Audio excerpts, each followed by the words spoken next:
بریم که خیلی سریع کوره القایی قوی بسازیم دوستان. همینطور که می‌بینید میله رو سرخ میکنه. خب تو مرحله اول به 2 تا ماسفت IRF 530 نیاز داریم.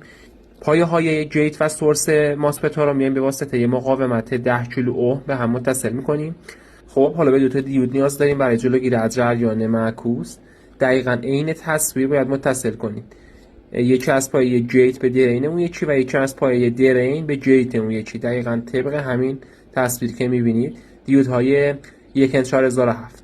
خب حالا به یه وصله یه دونه جامپر پایه های سورس 2 تا ماسفت به هم متصل میکنیم و به 2 تا مقاومت 1 کیلو اوم نیاز داریم که پایه های گیت هر دو ماسفت رو به هم متصل کنیم. خب حالا به یه سلف نیاز داریم، هولش 20 تا باید بپیچیم. یک سرش به مقاومت های 1 کیلو اصل بشه و اون سرش هم به وسط سیم پیچ اصل.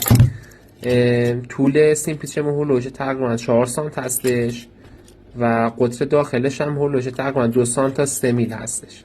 قطر سیم پیچ اصلی هم 1 میلیمتر هستش. خب حالا به 4 تا دونه خازن 334 400 ولت نیاز داریم. حالا میتونید تعداد بیشتر هم بذارین که میان بین حالا دو سر سیم پیچمون، بین اون دو سر سیم پیچ لحیم میکنیم. خب پایه های سورس 2 ماسفت میشه قطب منفی و بین اون دو تا مقاومت 1 کیلو هم میشه قسمت ورودی ولتاژ مثبت میشه. به منبع تغذیه 12 ولت باید متصل بشه. یه دونه فنم روی قطعات میذاریم که دمای قطعات بالا نره.